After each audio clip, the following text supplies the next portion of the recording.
a sweet old auntie, right? Having one, it just would be nice. 'Cause everybody needs a sweet old auntie, right? So welcome to Auntie's Advice. Well, hello there, and this is Auntie. And I am here with my review of 90 Day Fiance, Before the 90 Days, Season 4, Episode 7, Who is Crying Now? If this is your first time being here, please like, comment, and subscribe to my channel. And to all of my new subscribers, thank you all so much for joining the family. And to all of my nieces and nephews who have been here with me for the long haul, thank you all so much for your continued support. I don't know what the heck we just watched tonight. Like, I seriously don't know what we oh my God. What did we watch tonight? Okay. What? So, if I had to give tonight's episode a rating on a scale of A through F, I would give this episode a C. I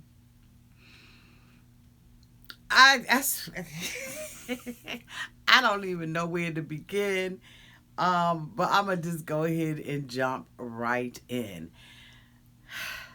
The first person that I want to talk about is Yolanda and Williams. What the foolishness is happening in this relationship between herself and herself? We see that Yolanda has found out that her lover Williams is basically, non-existent at this point. She has been calling him, over and over again and can't really seem to get him on the phone. But she is still believing that Williams is a man from England and that he, something must have happened to him. Maybe some pirates kidnapped him. Like, this is the dumbest woman I've ever seen. Well, no, Nicole is. But okay. Second. Well, no, Darcy. Well, okay, so third. Well, no, Danielle. So the list just goes on, all right? But she's at least in the top 10, okay, of the stupidest mofos on 90 Day Fiance. So anyway, she says that, her daughter, they're going to go to a cafe and they're going to work on their business together. And so we see her, with her daughter, and her daughter believes that her mother is being catfished, but she doesn't believe that her mother wants to face reality that this mofo is catfishing her. She says that she's been dating William for 7 months and she in love with him. So she continues on with this facade, okay? Because at this point, Yolanda, we have already convinced that Yolanda knows exactly what is happening, what's going on, and everything else. So Yolanda is basically sitting with her daughter, and she allegedly has not told her daughter yet about William's Instagram page being shut down, okay? And so she tells her daughter, and her daughter was like, "Mom, give me the phone and let me look at it." So she pulls up this phone number, okay, on the computer, and the phone number is registered to someone in Nigeria. And so she's saying, somebody from Nigeria has hacked William's account, and they're, basically, they've taken over, like a Martian, an alien, something has taken over. There's no possibility that Williams is not the man of her dreams. He exists. She said that he's been nice to her and kind to her, and they're basically, she's in love with him. And so, the daughter is, of course, not convinced that this is what's happening, and tells Yolanda, "Mom, go ahead and call a number." So Yolanda calls the number and everything, and the phone number just rings, and then all of a sudden, a woman picks up the phone and hangs it up abruptly. And so Yolanda's like, okay, well, why would they hang up? Must the aliens, don't feel like talking right now, and maybe they're mad because I'm on to them, that they have absolutely kidnapped him, okay, on a ship. Pirates, bitch. So we see her, going back and forth with her daughter about, still wanting to go to England and not believing that this is truly happening. Someone has hacked into William's account. There's no possibility that this is catfish. The daughter says, Mom, okay, how do you feel in your heart of hearts? Like, Mom, for real, tell the truth. And so Yolanda said, well, I'm kind of leaning your way and I'm thinking the same way you are, but I just don't want to admit that to myself. I want to think the best about Williams. Okay. And so, we see her later on. The producers are in her house and she has her laptop open. And they're like, okay, tell us, Yolanda, what's going on? You know how they talk in the background? I love the background people, okay? Yolanda, tell us what's happening, what's going on. So Yolanda's like, I got this email from this random person. I don't know who they are, but they're saying that they're going to blackmail me. They're saying that they have some pictures of me, some inappropriate ass pictures of me, and they're going to, put those pictures out unless I send these bitches some money. I can't believe that these modern day pirates are now using modern technology to blackmail somebody. There's no way. Someone has hacked into Williams' account and now they're trying to blackmail me because Williams is the only person that I sent these pictures to. No, Yolanda. Your boyfriend in Nigeria, okay, said that the gig is up. Before he exposes himself for who he really is, he's going to try to get some money out of your tail first, okay? It just is what it is. But Yolanda is standing there, knowing that she wants to sell some books. See, here's the thing. This is backfiring on her in so many ways. I would not buy a book from Yolanda if she had pictures in it that... there's no way in the world I will buy this woman's book. I don't care what she's talking about. She can be having a children's book that teaches children the ABCs, the alphabet. I don't give a damn. There's no way that anybody's going to purchase anything from her. This, boo. I mean, show some kind of intelligence. Like, what is your book going to be about? But anyway, so, the person is trying to get money out of her for these pictures that she has. And she truly believes that she believes that this is not someone from Nigeria, or this is not Williams catfishing her. Like, I don't even know what to say anymore. I just forget about it. The next couple that I want to talk about is Avery and Ash. It appears that the gig is up with Ash, okay? Avery seems to be on to him at this point. And so she, is still in Australia. They're about to leave and go to Cairns because he wants them to take 3 days to be together. He believes that every couple should relax and spend some time with just one another. So he brings her to this beautiful, beautiful, beautiful. He said that it's the tip of Australia. And he, brings her there. But she knows that, there's something up with him. After having a conversation with the brother last week, Avery is convinced that she needs to talk to Ash's ex-wife so that she can find out what she has to say about the children's situation, because when she sat down with the brother last week, it was obvious that the brother was alluding to the fact that there was more that was going on in that relationship, especially as it related to his son going to America with them. And so, she is sitting down with him. He has fruit and cheese and all of that kind of stuff. And it's very serene and just beautiful. And the waves are crashing upon the rocks. And I mean, it's just a beautiful scenery. And so she says, look, I need you to tell me about what's going on with your son and about the possibility of you all coming to America. And so, he talks, that talk, he talks around stuff and, everything is going to work out fine and we shouldn't be focused on that and whoopty whoopty whoop and I'm just being optimistic. And she was like, the hell with the optimism. Okay, at this point, I just need you to tell me the truth. You have a way of making things, seem better. But I know that there is a reality that the two of us are going to have to face. And so, of course, with, Ash is still wanting to tell her the truth, but not wanting to be truthful about it because he said that he is concerned about what his ex-wife is going to say about him. I'm not. You probably the scum of the earth. Excuse me. You're probably the scum of the earth, and it just is what it is with this mofo. So, I mean, skirt. Okay, we'll just move on past them. The next couple that I want to talk about is Darcy and Tom. Tom came to New York to do a Jesse. Tom, what you did was doggy. It just, and it wasn't original. Jesse has already done this. So, of course, we saw Darcy when she came into the restaurant and Tom, got up to greet her and wanted to give her a hug. And she was like, no, that's all right. That's okay. I'm uncomfortable. I'm uncomfortable. We ain't going to do that. We ain't going to front. We ain't not going to play no games. Fuck the shenanigans. Like, we're just not going to do it. And so, of course, she sits down and Tom realizes that the gig is up, that Darcy is, going to not going to play the game with him this time. So Tom sits there and asks her. He really doesn't know what to say. Okay.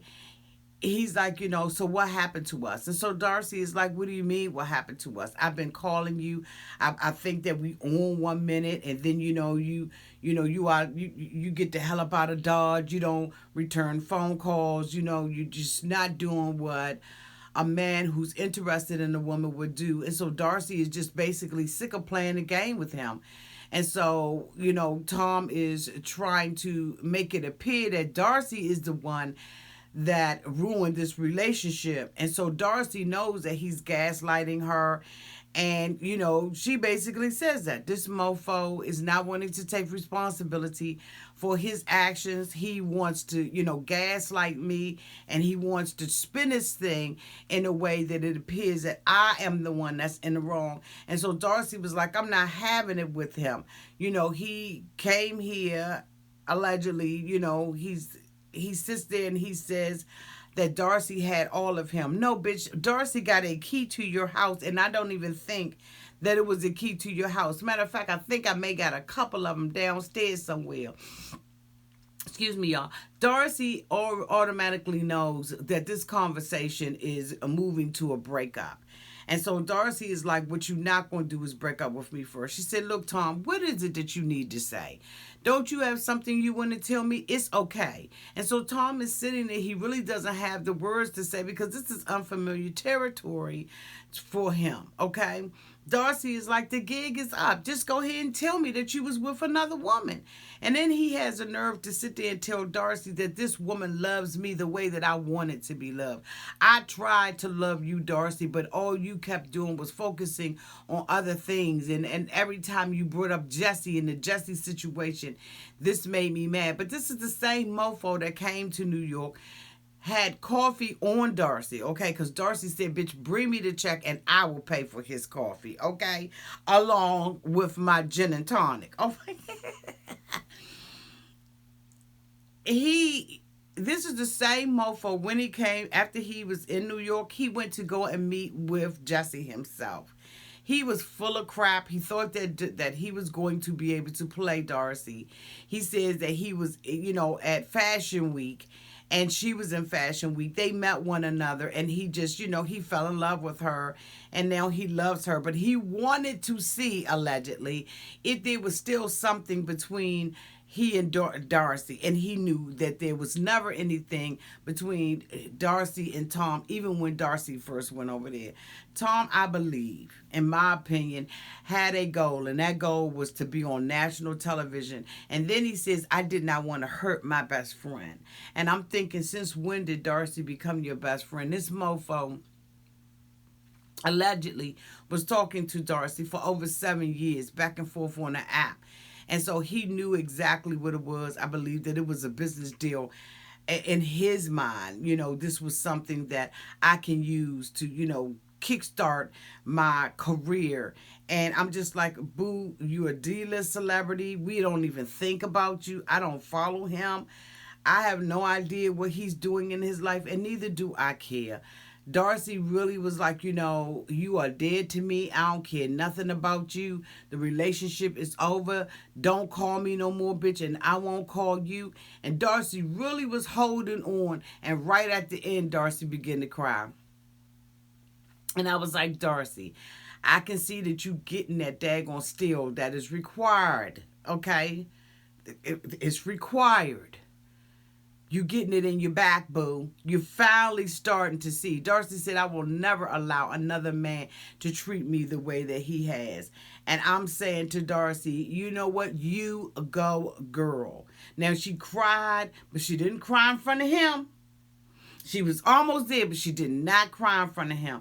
And that is a big, huge step for Darcy to not just sit there and ball up into a knot and begin to cry. Like, thank you, Darcy, for holding it together. Now, you did cry. Like I said, you cried a little bit, boo, but you did a good job. I mean, bravo to Darcy. This was the best that Darcy has ever done, breaking up with anybody. She said, he came here and tried to bust a Jesse move, but I wasn't going to allow him to bust a Jesse move with me. Not today. No way, Jose Felipe. Okay? Yes, Darcy. It is about time. The next couple that I want to talk about is Joffrey and Varya. Of course, he is still in Russia with her. He has been in now a week. And they are making plans to go to Siberia, I believe it is, to go and see her mother. I think that's where they went. And so, they're at the apartment. Clothes are hung up all over the place. And he's like, are you ready? And she's like, yeah. She has her banana suit. And she is wondering whether or not her mother is going to like him. She's hoping that her mother does, because this is her golden ticket to get to America. She says she has an opportunity to come to America, and she is not playing about the situation. And I'm just like, girl, get it where you. So anyway, the two of them get in the car and they drive, to the airport, and then they get on the plane. They have a 5-hour drive, and then they get there to, the village. And, it is more rural than, it's not city. And she's, it's like a lot of farmland, animals, cattle, that type of thing. Absolutely beautiful. And so she gets to her mom's house, but before they get there, he's in the car, and she asks him, what gift do you have for my mother? You can't go to my mother's house with empty arms. And so he's like, I don't have anything for her. Oh, God. Excuse me, y'all, late. He doesn't have anything, and he says, except for, his good looks and his charm. And she's like, that's not going to be good enough. So he has the driver to stop off on the side of the road. And he goes and picks up some weeds and some twigs and everything out of the garden. And so, she's like, okay, I should have told him that it is customary for a man to come into the home with something for the mom. And so, he doesn't have that. And, the mother, makes fun of it and like, what the hell is this? And, she puts it in a vase, to appease him and not to be rude, which I thought, big ups on mom for not really just smacking the taste buds out of his mouth, coming up in her house with some bull crap like that. But anyway, they sit at the table, and, mom teaches him how to make look like ravioli or something like that. Like, I don't know what it was, but it was like, some type of bread with meat in the inside of it. I'm sure that somebody will tell me in the comment section what it is, and thank you very much in advance for doing that.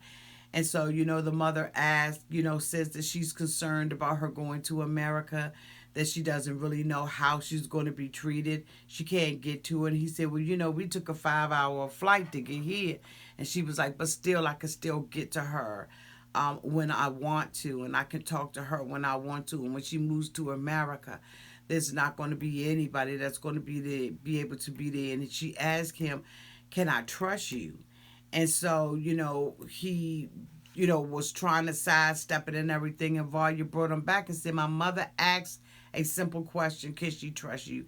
And he said yes, although he knows that he is not disclosed that he has been in prison, that he was in prison for, selling narcs, I guess.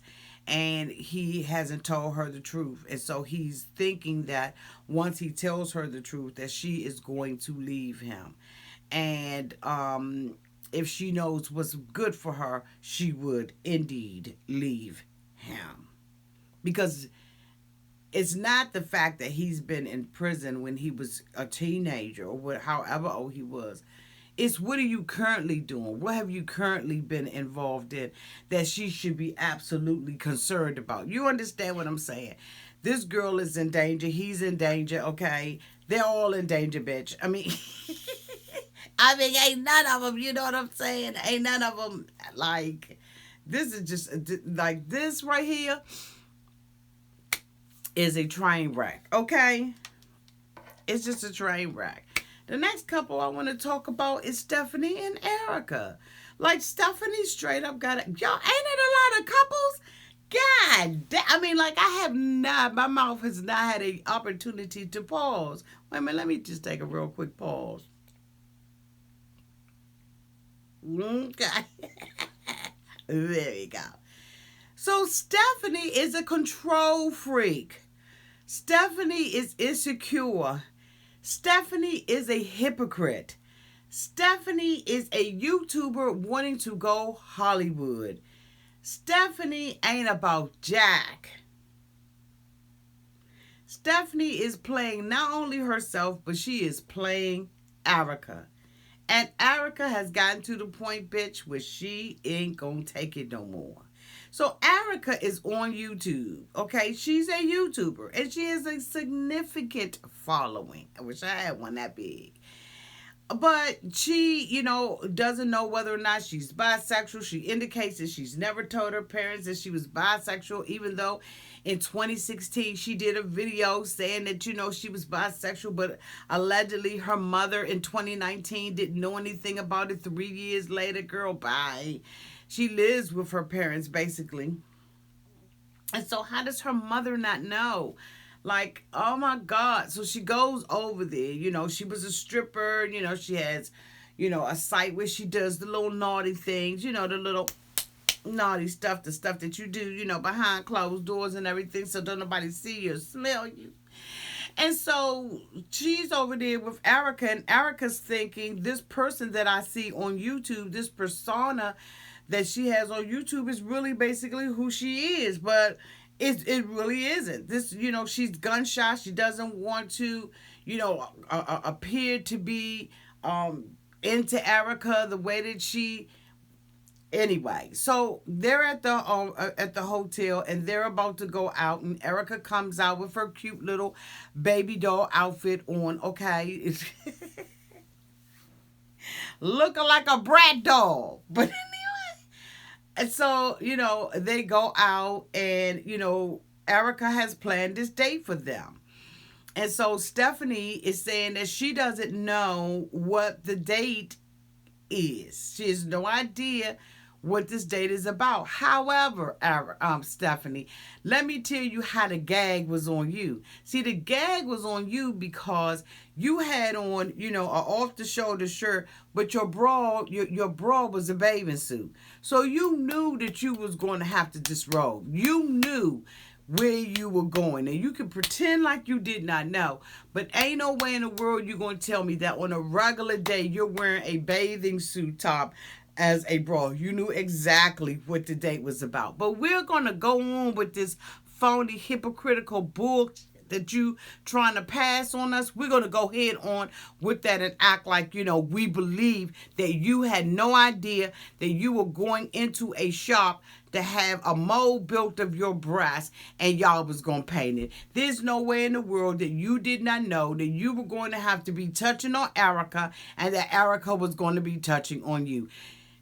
Not the way your life is set up. You seem like you in control and you on top of your game and everything else, okay?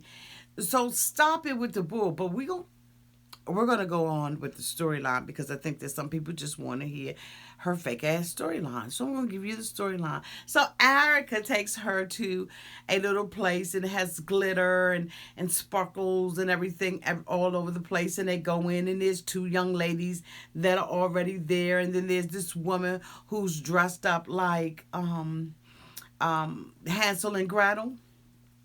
And she's like, hi, welcome, everybody. Oh, my God. We're going to be making doing arts and crafts, and we're going to be decorating and making a mold of our titties. Yes, we are. We're going to take them out. And you're going to do hers, and she's going to do yours, and you're going to do like a little mold, and then you're going to get to decorate them. You're going to be able to color, paint them, sparkle them, glue them, bedazzle them. Everything you want to do with them, you're going to be able to do them. So Erica's like, yay, yay. And the other girls are like, okay, so everybody's excited that they're going to be doing this. And Stephanie is sitting there like, what? What are we doing? Oh, my God. You didn't tell me this. Although I have this bikini top on, you didn't tell me. So Erica was like, I told you. Oh, no, I told you, but go ahead on you. Oops. So Erica takes her top off and everything, and she was like, come on, you got to take more off than that. So, Erica busts all out her bra, back out. So, Stephanie is sitting there like, oh, my God. Like, I'm hoping that she doesn't think that the image that I've had on YouTube for the last 5 or 6 years is really who I am. I'm hoping that she doesn't think that the other sites and everything where I do all the nasty stuff really isn't the person that I'm hoping that she's able to see past my Patreon page where people are paying to watch me do this kind of stuff. I'm hoping that she doesn't think that that's really who I am. She really needs to see that all of those years and those months and all that money I've been making, doing X-rated stuff, just really isn't me. How dare Erica think that she could bring me to some place like this? So the girl was like, okay, so I'm going to give you the tape. You're going to put it on your partner, and you're going to make a mold out of it. You're going to start off with this little piece right here, and you're going to stick it right there, and then you're just going to build on it. So Stephanie is doing it on Erica and everything. And, she's fully clothed. And so the girl was like, your turn, boo. So, of course, she takes off her shirt and her yellow bikini top. And so, Erica's doing hers. And they get to painting. Now she has a mold.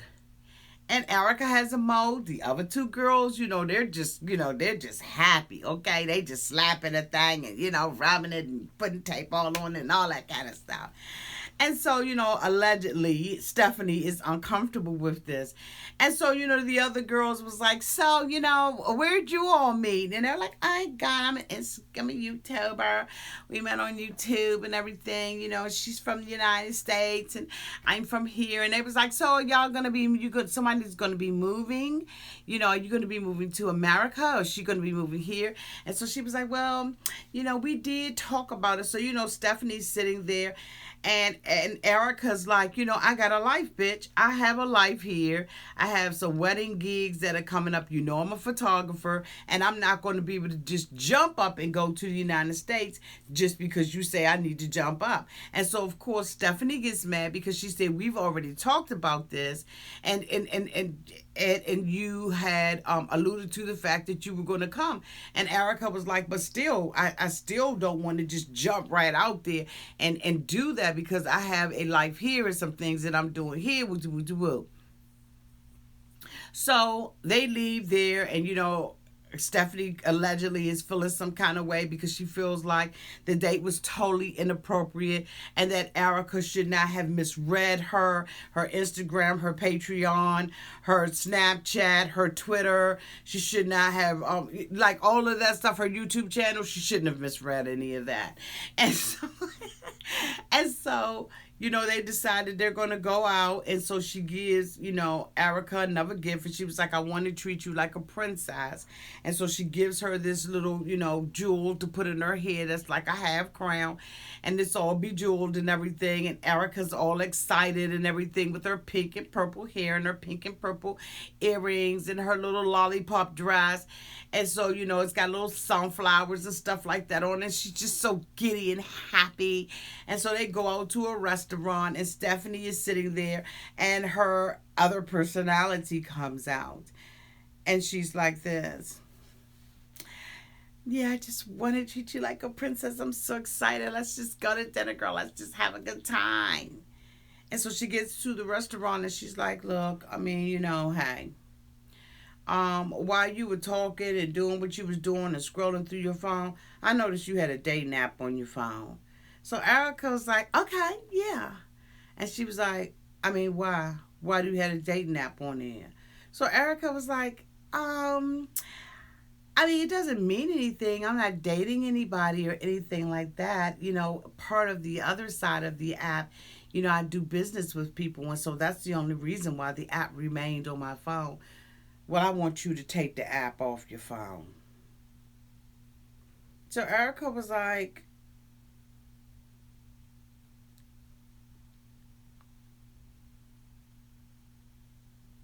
okay. All right, Stephanie. Since you insecure and you want to rain on my parade, I'll take it off. So she takes, the app off and everything. And Stephanie was like, talking about trust and, why she had the app on there and all that kind of stuff. And Erica was like, let me tell you something, bitch. See, I done tried to be the good ship lollipop, okay? I done tried to be the good ship lollipop. But I'm sick of your ass. Okay? Now, what I decided to do was take the app off. Shut the hell up. I'm taking the app off. And just because you buy me gifts don't mean that you can treat me any kind of way. Don't mean you own me. Don't mean you control me. That's not what it means just because you buy me gifts. So Stephanie was like, you just don't understand me. You don't understand me. And I thought that you did. But you don't. So Erica was like, you know what? I'm sick of you. I'm sick of you. And I'm out of here, deuces. Because what you're not going to do is sit here up at the table and say you're going to treat me like a princess. And then sit up here and ask me to take my cotton freaking day nap off of my phone. All I did was just hit it real quick. So Erica gets up and she rolls up out of there. And Stephanie is boohoo crying at the table. Why are you crying? First of all, whatever is on her phone is on her phone. If she has an app on there, if you secure about who you are, you ain't got to trip about a dating app being on there. Okay? You are a hypocrite. Period. Period. And the gig is up. And she is tired of you trying to control her. Talking about trying to control somebody. Usman and baby girl Lisa. Usman's friend came by the hotel, dropped their asses off, and he said, you know what, I'm going to go out here and I'm going to holler at my boyfriend real quick. I'm going to go out here and holler at my boy, my guy friend, my boy toy. I'm going to holler at my homeboy. That's what I was looking for. I'm going to holler at my homeboy. Excuse me for all the other stuff I call him. Dude. So Lisa is in the hotel room. looking like a sack of potatoes, bitch. Paler than I don't know what. Hair frazzled, just looking like a complete sack of potatoes. This bitch looked like she had a burlap shirt on, okay? Just a burlap bag. Just oh my God, she's just raggedy as hell. Stomach is hanging out, just protruding, just stomach just.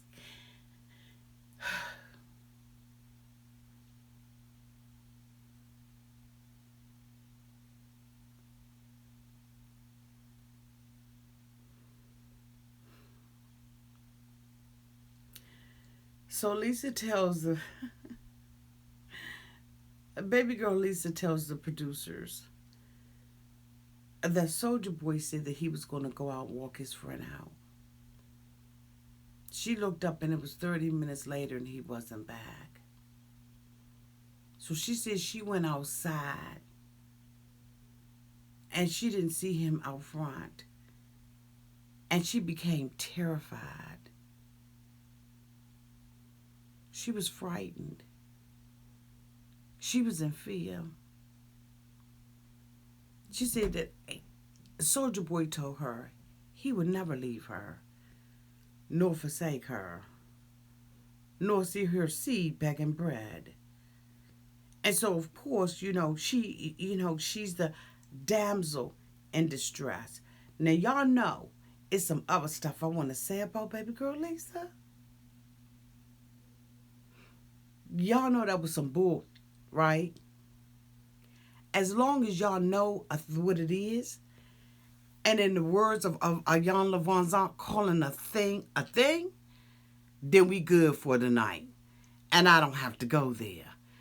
But everybody knows what the that was about, right? Okay. So Usman comes back. You know, he to talk to his boyfriend. As soon as he comes to, we need to talk.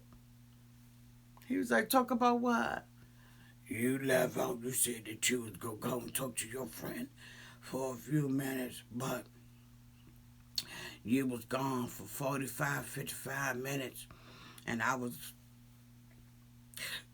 terrified, and if terrified is being wrong, then I don't want to be right. I was scared to death because you left me by myself. I said, bitch, I'm so sick of your ass, I don't know what to do. Shut the hell up. Osmond was like, let me tell you something, baby girl. I'm sick of arguing with you. I argue with you morning, I argue with you noonday, I argue with you at night. I told you, you know exactly where I was going. I was going out there to talk to my friend. And as I talk to my friend, I come back in here with you. Let me tell you something, Lisa. You are not God. I do not have to report to you on everything that I do. I go out here with my friend and I talk to my friend, and I'm sick of this bull with you. Every time I put myself down so I can be there for you, baby girl Lisa, and I'm so sick of it. I'm not going to go through this with you anymore. If this is the way that my life is going to go, I am not going to be with you, and my life is going to go like this. Did I tell you what you go your way, Lisa, and I go mine? I'm not going to live my life in the prison with you, Lisa. Man, Lisa's stomach got to expanding like the Goodyear blimp, bitch. Everything he said that was in total violation or in conflict for what she believed that he was supposed to do, be her soldier boy and kiss her ass, that stomach got bigger and bigger and bigger. Boy, that daggone turtleneck, at first it was a cow neck. By the time she finished, the bitch was a worm neck. That thing had sucked up around her neck like this. I said, turn off! Stop! Say it, Osman! Osman said, I'm not going to do this. Let me tell you right now. I'm good. What are you scared of? And nothing's going to happen to you. I was scared. He said, I will not be living my life in the prison with you. I don't have, every time you be here, every day I got to argue with you back and forth. You make me miserable. You want to be in control of everything. Then they stuck a flashback.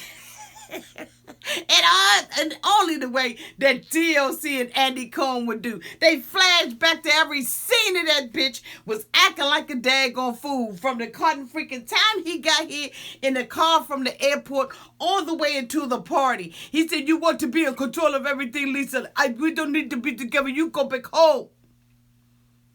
He said, I have compromised my whole life. He had even told his friend last week, if I don't do what this woman tells me to do, it's a problem. He said, I'm sick of conforming and compromising with this controlling ass woman.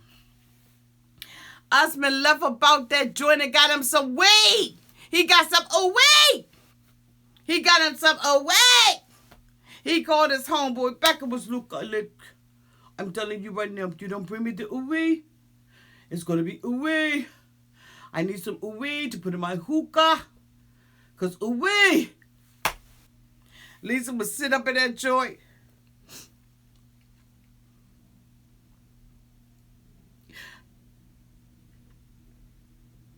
The man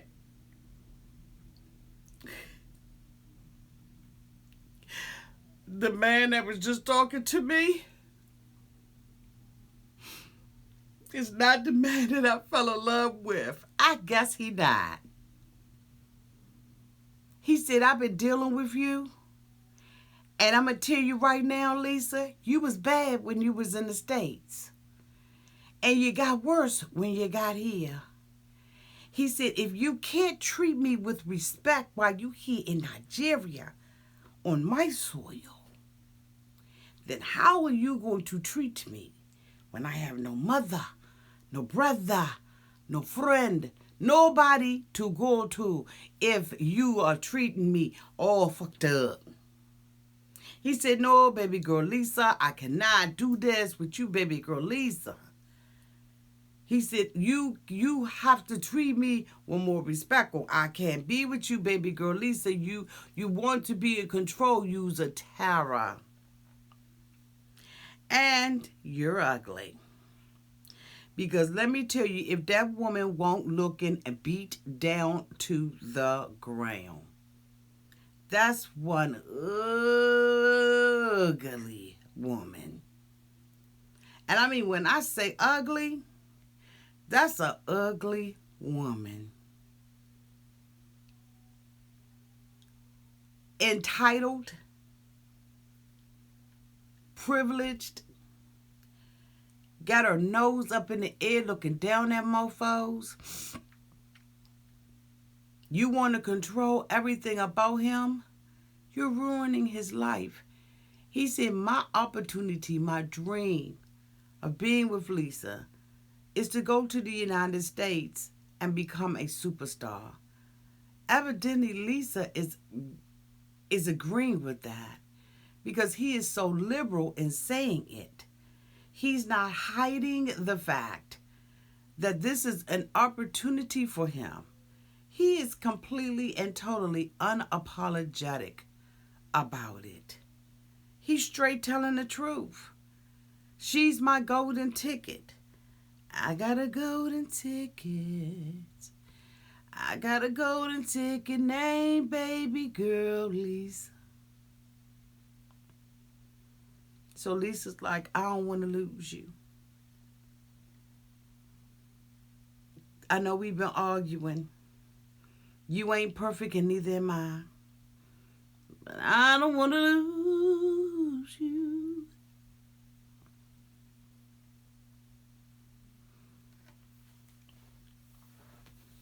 Let's just move on from this. He had already moved on. He was already in the Twilight Zone because he was smoking up so much ooey and that hookah. He was sliding that ooika around. That ooika. He had that ooika. He ain't hearing that baby girl Lisa said. He just was like, you ain't gonna treat me like this no more. That's what you not gonna do. You're not gonna treat me like this. anymore. So she wants to move on. He said, give me a kiss, give me a smile. She did look like silly up in that drink. She like that.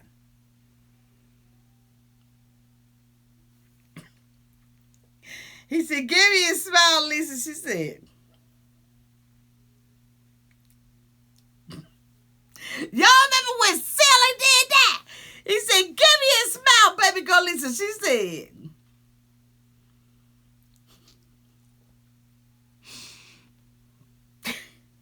give me a kiss. I said, girl, you ugly. You so ugly. Ooh. Ooh. Ooh.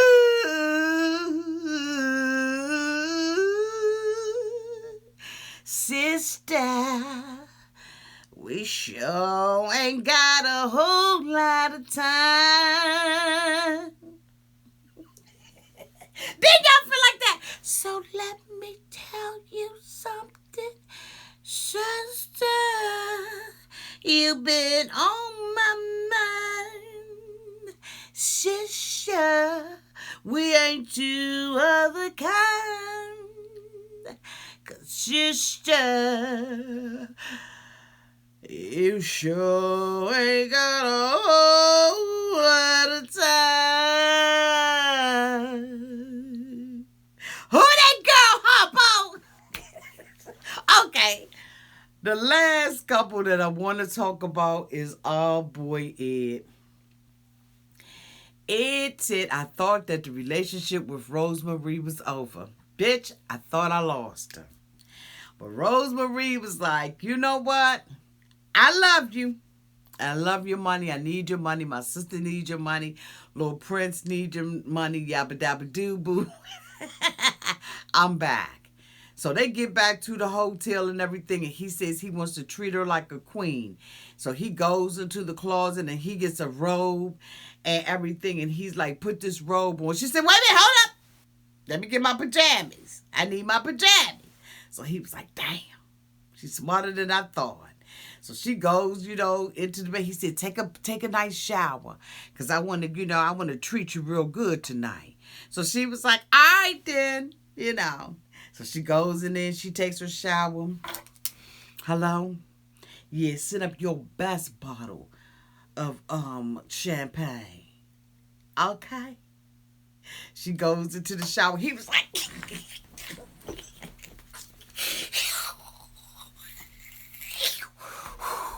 That neck was like... that neck and her shoulders was like...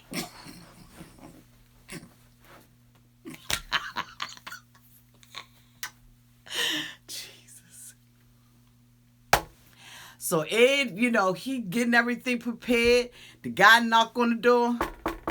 Room service. He was like, shh. Shh. Bring that champagne in here. Come on. Pushing the little car. He like...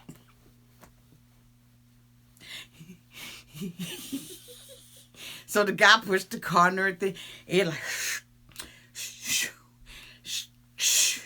Bitch, nobody's gonna hear anything. So she's in the shower and everything. The champagne come. He go to the door. Rosemary, I see you. She like, damn. Can't even take a shower in peace. So she come out and everything. He was like, go ahead on and sit on the bed. She was like, oh, okay. You got some little champagne and everything. Okay, Ed.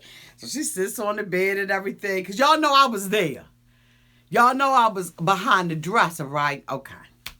So she sits on the bed and everything. She like, what you get ready to do now? He said, I want to just, massage you. Because, he had put the massage oil and everything out on the bed. And so, he was like, give me your feet. She was like, okay. He was like, cheers to a wonderful night. She was like, okay. Okay. Okay. So he's sitting up on the floor, right? He got her feet. I said, he is stanky bastard. So he got her little feet and everything. He rubbing her feet. He down there on the floor, down there like that.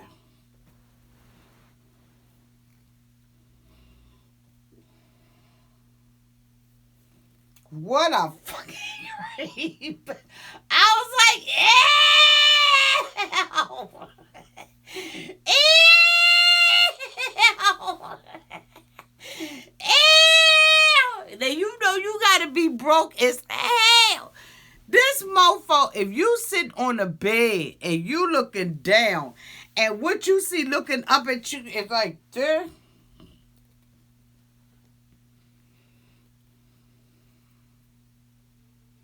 Try to be sexy. He said, how you say kiss? She said, look at that. He said, can I nick it to you? She said, where, right here? He said, no, on our side. She said, right here? He said, no, in the middle. She said, right here? He said, on the left. She said, So he said, okay, then I'm going to go ahead and give you a kiss on the cheek. So he kissed on her cheek. She's like,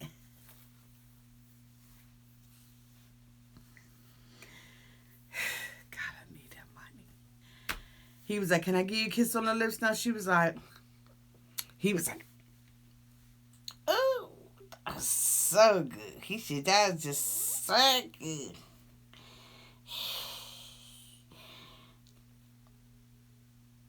I'm just on your feet. I ain't looking at your coochie. I'm looking at your pajamas. Bitch. She said, I like. He was rubbing them feet. She said, I like that. So they decided that they was going to bed. They woke up in the morning. She was outside with her robe and her PJs on. Like ain't nothing happened. I said, she's slick as hell. They said, did you make love with Ed last night? She said, nah. Ed said, I got it. We made love. And it was.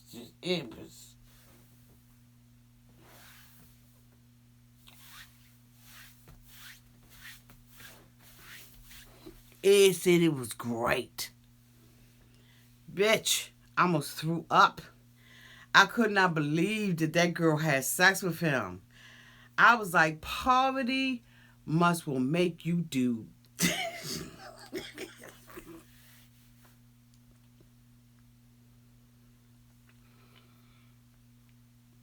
She actually had sex with him. But she told the producers that she didn't. But Ed was so excited about it. He was like, I ain't gonna lie, pop that thing. And it was just wonderful. Ed got up in the morning. His head was every fucking where. All the mayonnaise, the oil, the eggs, and all of that kind of stuff. His hair was all over the place. He woke up and told her she was beautiful when she woke up. And I just was like, oh my God, this girl slept with him. Like, oh my God, Rosemary, things must be really bad.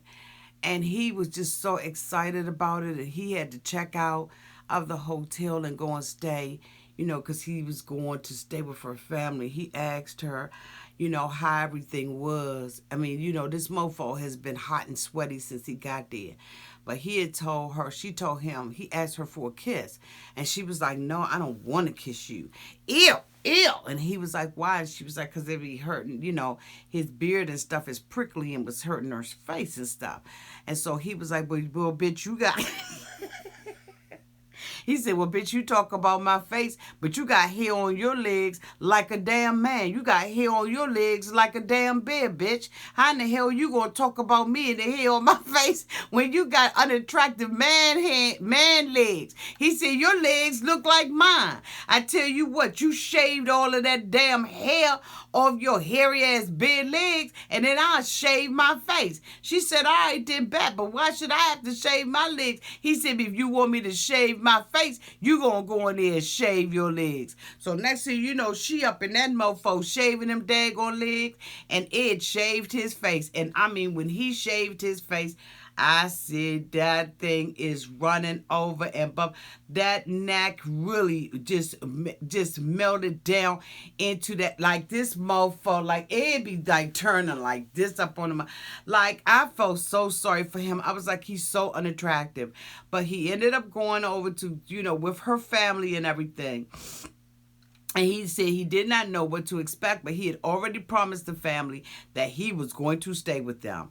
And every time, as the car, when they got in the car and they continued to drive, let me tell you, it got bleaker and bleaker.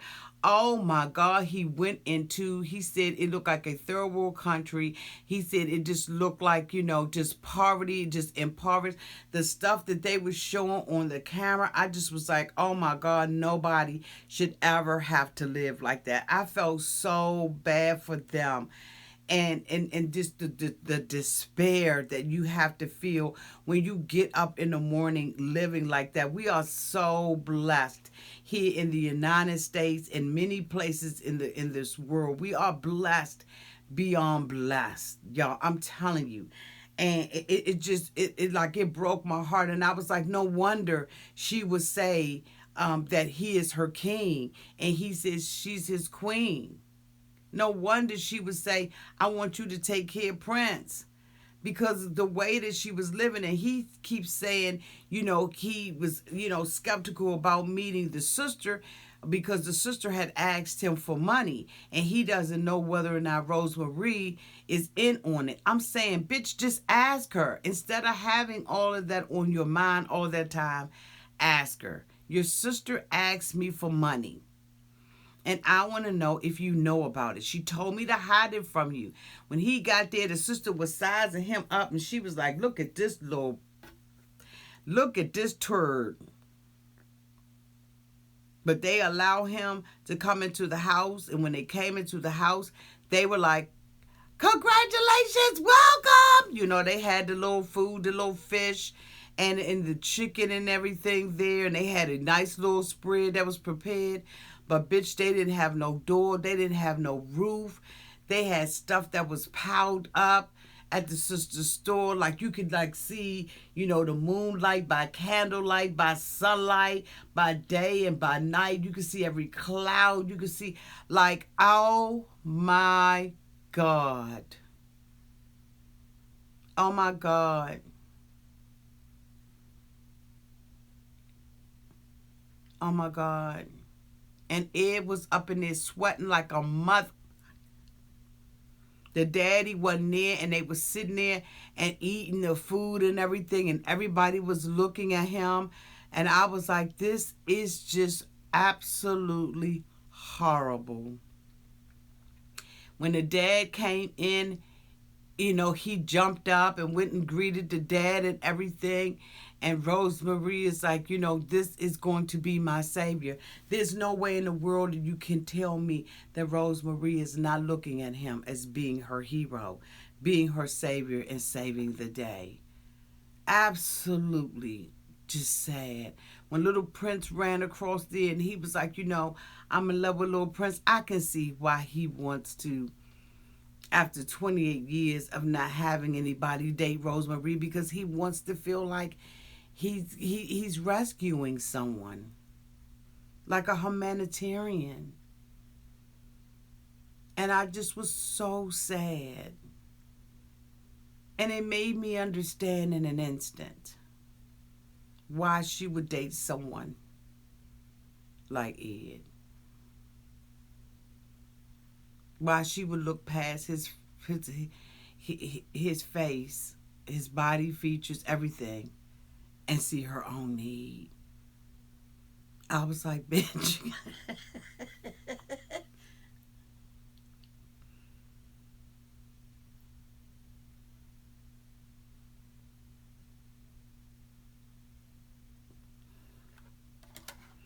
The father sat down and Ed said, how do you feel about me dating your daughter and I'm a year older than you?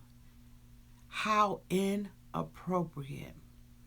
The dad was ready to whoop Ed's ears. And he should have. Everybody at the table should have jumped him. But one thing I can say about Ed is that he wasn't like Larry the Leech-On. I don't know how long you all have been here, but Larry the Leech-On was, golly, episode 1, I believe, of 90 Day Fiance before the 90 days. And that mofo went overseas and could not eat that Leech-On. He could not eat that pig.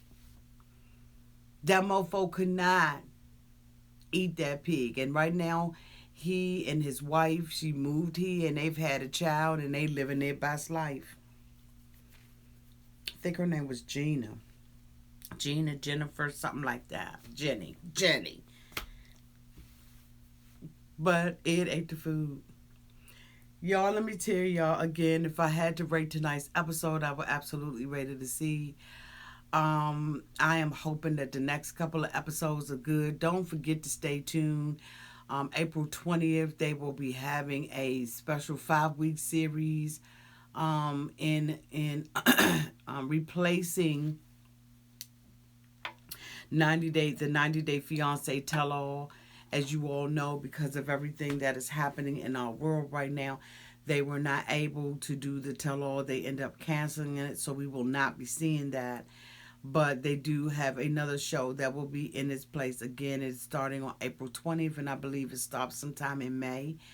And I guess we all just going to have to look at that until they're able to do some sort of tell all.